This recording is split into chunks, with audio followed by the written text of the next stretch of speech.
اسمعی کہتے ہیں کہ میں ایک مرتبہ اپنے چند احباب کے ساتھ ایک سفر پہ روانہ ہوا۔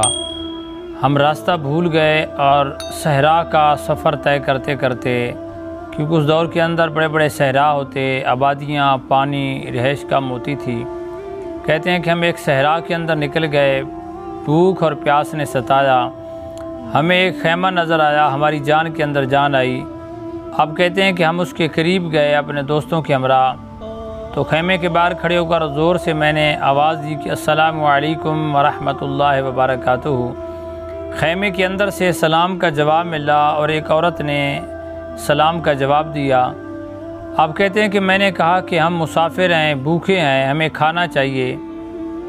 تو اس نے پوچھا تم کون ہو، کہاں سے آئے ہو؟ تو انہوں نے کہا کہ ہم نے جواب دیا کہ ہم مسافر ہیں، راستہ بھول گئے ہیں اور صحرا کے اندر بھٹک رہے ہیں۔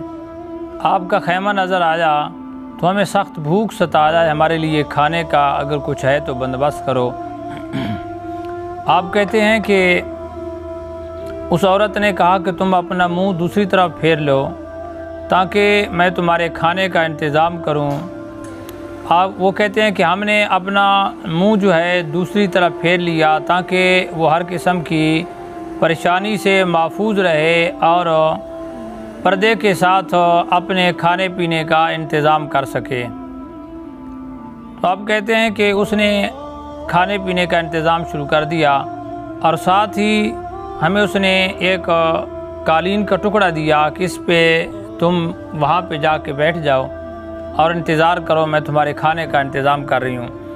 وہ بار بار اپنے خیمے کا پردہ اٹھاتی، خیمے کی ایک جگہ اٹھا کر بار بار دیکھتی اور پھر خیمے کو وہ کپڑے کو نیچے ڈال دیتی۔ اس کا ایک بیٹا تھا، وہ اس کا انتظار کر رہی تھی۔ آخری مرتبہ جب اس نے کپڑا اٹھایا، اٹھانے کے بعد وہ دیکھا کہ ایک سواری پہ آ رہا ہے۔ اس نے کہا کہ اللہ تعالیٰ خیر کرے آنے والے کی، سواری تو میرے بیٹی کی ہے پر اس پہ سوار میرا بیٹا نہیں ہے۔ آنے والا قریب آیا اور اس نے خیمے کے باہر کھڑے ہو کر آواز لگائی یا ام عقیل، اے عقیل کی ماں۔ یہ اس کے بیٹے کا نام تھا جس کا وہ انتظار کر رہی تھی اور جس کو اس نے کہا تھا مہمانوں کو کہ آپ انتظار کریں، ابھی میرا بیٹا آنے والا ہے اور تمہاری خوب ضیافت کی جائے گی، مہمان نوازی کی جائے گی۔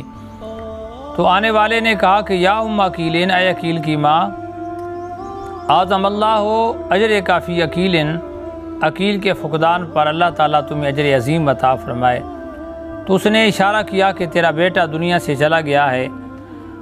ماں ہوتی ہے۔ اس نے کہا کہ میرے بیٹے کو کیا ہوا؟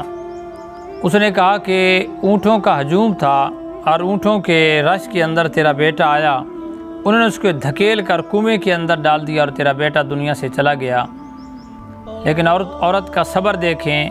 اس نے کہا اچھا اللہ تعالیٰ اس کی خیر فرمائے، جنت دے، تم یہاں پہ ٹھہرو، میں تمہیں ایک بکرا دیتی ہوں، اس کو ذبح کرو، گوشت بناؤ تاکہ مہمانوں کی خاطر مدارت کریں۔ حضرت اسمی رحمۃ اللہ علیہ کہتے ہیں کہ میں بڑا حیران تھا کہ اتنا صبر عورت کا، بیٹے کی وفات پر بھی میزبانی کو، مہمانوں کو، ضیافت کو نہ بھولا۔ اس آنے والے سوار نے بکرے کو ذبح کیا، گوشت بنایا، کھانا تیار ہوا، ہمارے ساتھ لے کر آ گئی۔ ہم نے کھانا کھایا۔ کہتے ہیں میں کھانا بھی کھا رہا تھا، اس کے صبر کے متعلق سوچ بھی رہا تھا۔ کھانا کھانے کے بعد ہمارے پاس آ کر کہتی ہے تم میں سے کسی کو قرآن آتا ہے؟ آپ کہتے ہیں میں نے کہا ہاں۔ اس نے کہا پھر قرآن سناؤ۔ آپ کہتے ہیں میں نے سر کے ساتھ، پیارے لہجے کے ساتھ اللہ کا قرآن سورۃ البقرہ آیت نمبر 155 سے 157 تک میں نے اللہ کا قرآن پڑھا کہ وبشر الصابرین الذین اذا اصابتهم مصیبۃ قالوا انا للہ وانا الیہ راجعون اولئک علیہم صلوات من ربہم ورحمہ واولئک هم المہتدون۔ آپ فرماتے ہیں کہ یہ قرآن پاک میں نے سوچ کے ساتھ اللہ کے قرآن کی آیات مقدسہ پڑھی۔ جب میں نے اس کو مکمل کیا تو کیونکہ اس کی آیات کا ترجمہ یہ ہے کہ خوشخبری ہے صبر کرنے والوں کے لیے، خوشخبری سنا دو ان لوگوں کو جو صبر کرتے ہیں۔ الذین اذا اصابتهم مصیبۃ، کہ جب انہیں کوئی مصیبت آتی ہے تو وہ کیا کہتے ہیں؟ قالوا انا للہ وانا الیہ راجعون، وہ کہتے ہیں کہ ہم اللہ کے لیے ہیں اور ہم نے اسے رب کی طرف لوٹ کر چلے جانا ہے۔ آنے والی مصیبت پہ وہ شور نہیں مچاتے، واویلا نہیں کرتے، ڈھنڈورا نہیں پیٹتے، اور جو ہے اللہ کی نافرمانی نہیں کرتے، بلکہ رب کی رضا پہ راضی ہو جاتے ہیں کہ یہ مصیبت، یہ تکلیف، یہ دکھ میرے رب کی طرف سے ہے اور میں اپنے رب کی رضا پہ راضی ہوں۔ اللہ کہتا ہے کہ اولئک علیہم صلوات من ربہم ورحمہ، یہی وہ لوگ ہیں جن پر اللہ تعالیٰ کی نوازشیں اور رحمتیں ہیں۔ وَأُولَئِكَ هُمُ الْمُهْتَدُونَ، اور یہی وہ لوگ ہیں جو ہدایت یافتہ ہیں، جن کو اللہ تعالیٰ نے ہدایت عطا کر دی ہے۔ تو عورت نے جب رب کا قرآن سنا تو کہتی ہے کیا واقعی اللہ کا یہ فرمان ہے؟ میں نے کہا اللہ کی قسم ہے، مجھے میرے رب کا فرمان ہے اور یہ میرے رب کا حکم ہے۔ عورت نے جب یہ سنا تو اس نے فوراً اپنا منہ قبلہ کی جانب کیا، 2 رکعت نماز اس نے ادا کی نفل کے، اور سلام پھیرنے کے بعد اس عورت نے جو ہے یہ پڑھا 3 مرتبہ کہ انا للہ و انا الیہ راجعون عند اللہ احتسب وکیلا، کہ ہم اللہ کی ملکیت ہیں اور اسی کی طرف لوٹ جانا ہے، اور میں اپنے بیٹے عقیل کے بارے میں عند اللہ تعالیٰ کی بارگاہ سے اجر اور ثواب کی امیدوار ہوں، اس کا اجر میرا رب مجھے عطا کرے گا۔ آپ فرماتے ہیں کہ اس نے 3 بار یہ جملے پڑھے، اور 3 بار جملے پڑھنے کے بعد پھر اس نے اپنے ہاتھ آسمان کی طرف اٹھائے، اور اپنے ہاتھ آسمان کی طرف اٹھانے کے بعد وہ کہتی ہے کہ اللہم انی فعلت ما امرتنی بی، کہ اے مولا کائنات جس چیز کا تو نے مجھے حکم دیا میں وہ بجا لائی۔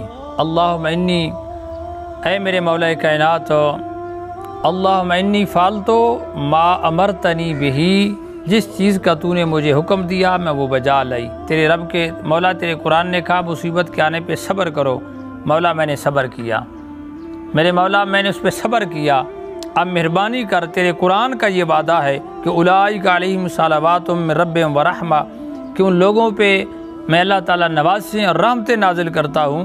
تو میرے مولا میں نے تیرے قرآن پہ عمل کیا، میں نے تیرے حکم کی تعمیل کی ہے، اب مہربانی کر فانجز لی ما وعدتنی بہی، میرے مولا جو تو نے وعدہ کیا ہے اب اپنا تو وعدہ پورا فرما۔ محترم سامعین کرام، جن لوگوں پہ مصیبتیں اور پریشانیاں آتی ہیں، غم آتے ہیں، اولاد کا چلے جانا، نوجوان عورت کے نوجوان بیٹا دنیا سے بچھڑ گیا، لیکن عورت نے صبر کا دامن نہ چھوڑا، تو مصیبتیں تکلیفیں رب کی طرف سے آتی ہیں، تو جو لوگ اس پہ صبر کرتے ہیں، میرے رب کا وعدہ ہے اللہ تعالیٰ نے ضرور اجر عطا فرماتا ہے۔